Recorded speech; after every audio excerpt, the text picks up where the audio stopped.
నమస్తే, welcome to our channel. నేను సిరి. Bharati versus Vijayamma కొత్త ట్విస్ట్తో షర్మిల.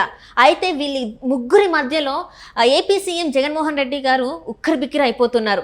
ఇంతగా ట్విస్ట్ ఏంటి, ఎందుకు ఉక్కిరిబిక్కిరి అయిపోతున్నారు, ఈ అంశాన్ని చర్చించడానికి మనతో పాటు ఉన్నారు ప్రముఖ సీనియర్ జర్నలిస్ట్ దుర్గా కుమార్ గారు. నమస్కారం సార్. నమస్కారం మా సిరి, మన వీక్షకులు కూడా నమస్కారం.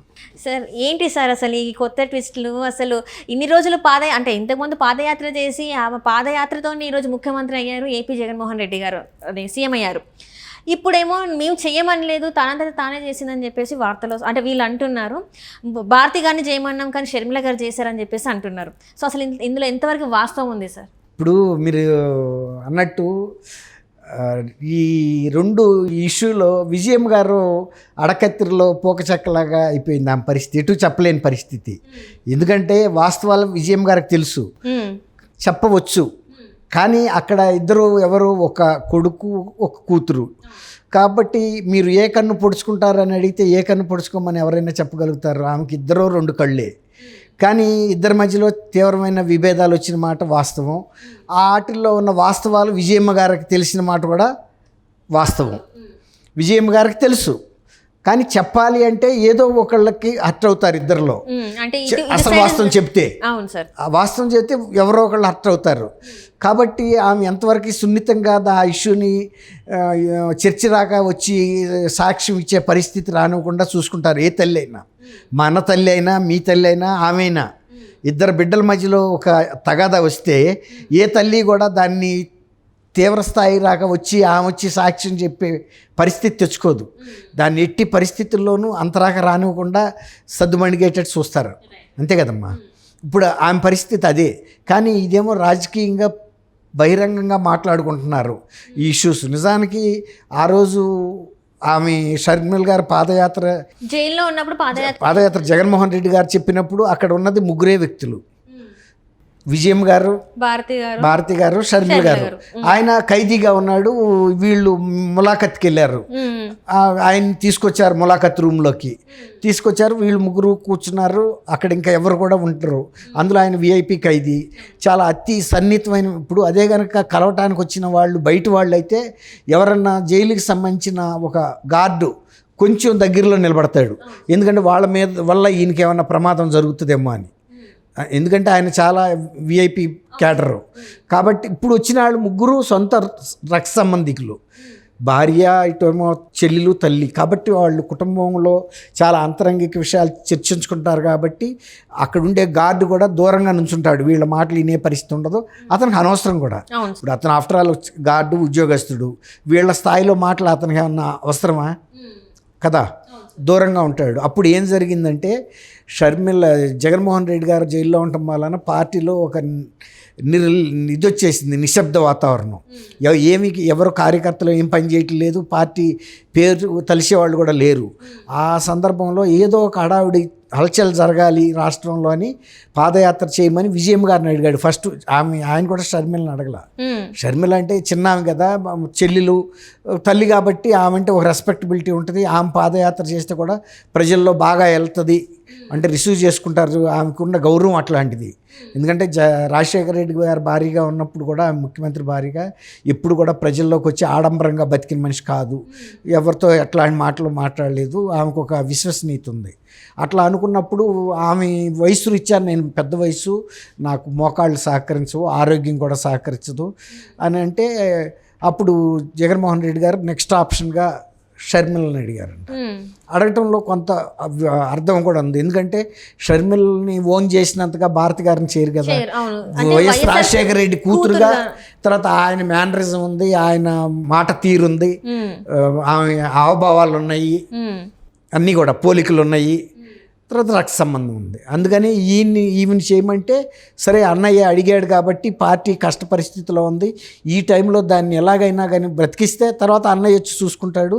అప్పుడు వరకు నేను ఈ టెంపో మెయింటైన్ చేయాలి, ప్రజల్లో నానాలి పార్టీ అని కార్యక్రమం తీసుకుందాం. ఆమె చెబుతుంది కదా, ఇప్పటికీ నేను నా ఇల్లు వాకిలి వదిలిపెట్టి, బిడ్డల్ని భర్తని వదిలిపెట్టి అహోరాత్రులు తిరిగాను, రోడ్ల మీద పడుకున్నాను. మరి నేను వాళ్ళు అడిగితే చేశా కానీ నా అంతటి నేను ఎందుకు చేస్తాను? ఇప్పుడు ఒకవేళ కనుక ఆమె అంతటా ఆమె చేస్తే వాళ్ళు మధ్యలో ఆపిచ్చేవాళ్ళు కదా, నువ్వు వద్దు, నీకు ప్రతిస్పందన బాగా రావట్లేదని. కానీ ప్రతిస్పందన బ్రహ్మాండంగా వస్తుంటే వాళ్ళు వైఎస్ఆర్సీపీ కార్యకర్తలు కూడా సహకరించారు, అప్పుడుండే నాయకులు కొంతమంది. ఆ రకంగా పార్టీని ఫుల్ యాక్టివేషన్లోకి తీసుకొచ్చింది. ఆ రకంగా ఆయనకి ముఖ్యమంత్రి రావటానికి ఒక రెడ్ కార్పెట్ పరుచుకుంటూ వచ్చింది. ఆయన రెడ్ కార్పెట్ మీద నడుచుకుంటూ వచ్చాడు. ముళ్ళు, రాళ్ళు, రప్పలు అన్నీ క్లీన్ చేసుకుంటూ వెళ్ళిపోయింది. ఒక పైలట్ లాగా ముందు వెళ్తారు కదా క్లియరెన్స్ పార్టీ అని, నక్సలైట్ రూట్లో వెళ్ళేటప్పుడు పోలీసులు, అట్లా క్లియరెన్స్ పార్టీ లాగా క్లియర్ చేసింది. మరి అప్పుడు విజయమ్మ గారు ఉంది సాక్ష్యం. నన్ను ఇప్పుడు ఏమంటున్నారంటే, నిన్ను ఎవరు చేయమన్నారు, నీ అంతటి నువ్వే వచ్చి స్వచ్ఛందంగా చేసావు అంటున్నారు. ఇప్పుడు ఆమెకి అది మనసు బాధ కలిగిస్తుంది. ఏదో నీ స్వార్థం కోసం నువ్వు వచ్చావు, నువ్వేదో డబ్బులు చేసుకోవటానికి వచ్చావు. ఆయన ముఖ్యమంత్రి అయితే ఆ పదవిని ఉపయోగించి ఈమెదో సంపాదించుకోవాలని వచ్చిందని ఈ రకంగా మాట్లాడుతుంటే ఆమెకు మనసు బాధ అనిపిస్తుంది. నా అన్నయ్య అడిగితే నేను చేశాను, నా తల్లి ముందు జరిగింది, అక్కడ జరిగిన దానికి దేవుడే సాక్ష్యం ఉన్నాడు, మా తల్లి విజయం ఉంది, రాజశేఖర రెడ్డి గారి భార్య విజయమ్మ అని. ఇప్పుడు మీరు అన్నట్టు అటు తల్లి, ఇప్పుడు కొడుకుకి అవును జగన్మోహన్ రెడ్డి చెప్పాడు అంటే అతనికి కోపం వస్తుంది. లేదు షర్మిలమ్మే స్వయంగా అడిగి వచ్చిందంటే అది అన్యాయం కూడా. న్యాయమేమో షర్మిలేపు ఉంది, ఇటు చెప్పలేదు అటు చెప్పలేని పరిస్థితి. ఒకవేళ కనుక నిజంగా ఇక ఆమె కూడా ఒక నిర్ణయానికి వచ్చి ఇది ఎట్లాగూ తెగటం లేదు, షర్మిలను కూడా అవమానం పాలు చేస్తున్నారు. షర్మిల బిడ్డే కదా, షర్మిలని జగన్మోహన్ రెడ్డి గారు ఒక్కడే అవమానం పాలు చేయట్లేదు, అశ్లీల మాటలు మాట్లాడతలేదు, అసభ్య మాటలు మాట్లాడతలేదు, పార్టీలు ఎవరైనా మాట్లాడుతున్నారు. అంత చిల్లర మనిషి అయిపోయింది ఆ షర్మిల అనేది ఆమెకు బాధే కదా. నా బిడ్డ రాజశేఖర రెడ్డి గారికి నాకు బిడ్డ పిల్ల అమ్మాయి, అసలు రాజశేఖర రెడ్డి కూతురు కాదని కూడా మాట్లాడేవాళ్ళు ఉన్నారు ఇవాళ. అది వాళ్ళ సోషల్ మీడియాలో కూడా వస్తుంది వైఎస్ఆర్సీపీ. అలా మాట్లాడడానికి రైట్ లేదు కదా సార్. అంటే అది లోపల నుంచి దెబ్బతీసే రకంగా ఉంటుంది. అదే అంటున్నా, ఇప్పుడు ఆమెను మానసికంగా నైతికంగా దెబ్బతీయటానికి ప్రజల ముందు, కానీ అది ప్రజల మనసును గాయపరుస్తుంది. ఆమె రాజశేఖర రెడ్డి గారి బిడ్డ కాదని ఎవరంటారు? రాజశేఖర రెడ్డి గారికి ఈ ముద్దులు తనయ. చిన్నప్పుడు నేను చెప్పా కదమ్మా, నిన్న 100 ముద్దులు పెట్టించింది, చిన్నప్పుడు వెళ్ళేవారు కాదని, అంత ముద్దుగా పెంచుకున్నాడు ఆయన. అట్లా ఇవాళ ఆమె మీద అట్లా మాట్లాడితే అది విజయమ్మ గారి క్యారెక్టర్ మీద కూడా మచ్చే కదా, తప్పు పట్టినట్టే కదా. అది ఎంత అసభ్యంగా ఉందనేది వాళ్ళకి తెలియట్లేదు. కేవలం షర్మిల గారి మీద బుల్లెట్లు కాలుస్తాం అనుకుంటున్నారు, కానీ ఆ బుల్లెట్లు వెళ్ళి విజయమ్మ గారికి కూడా తగులుతున్నాయి అనే సెన్స్ వాళ్ళకి లేదు. కనీసం జగన్మోహన్ రెడ్డి గారైనా ఇటువంటి మాటలు మాట్లాడదు, హెచ్చరించాలి. ఇది మా కుటుంబానికి సంబంధించిన విషయం, పదవి వస్తే వస్తుంది, రాకపోతే రాపోద్ది. షర్మిలని కనుక అటువంటి పద్యాలంతో మా అమ్మను కానీ మాట్లాడొద్దు. ఏం పదవి లేకపోతే ఆయన బతకలేడా? ఎన్నో వేల కోట్ల ఆస్తులు ఉన్నాయి. ఎందుకు కుటుంబ గౌరవం? ఇప్పటికే వివేకానంద రెడ్డి గారి మర్డర్ తర్వాత రాజశేఖర రెడ్డి గారి కుటుంబం యొక్క పొరుగు బజార్లో పడిపోయింది. ఎవరైనా చెబుతున్నారు వాళ్ళ కుటుంబ సభ్యులే చంపారు వివేకానంద రెడ్డిని, ఆన్లైన్లో వచ్చి చెప్తున్నారు. అది వాస్తవం.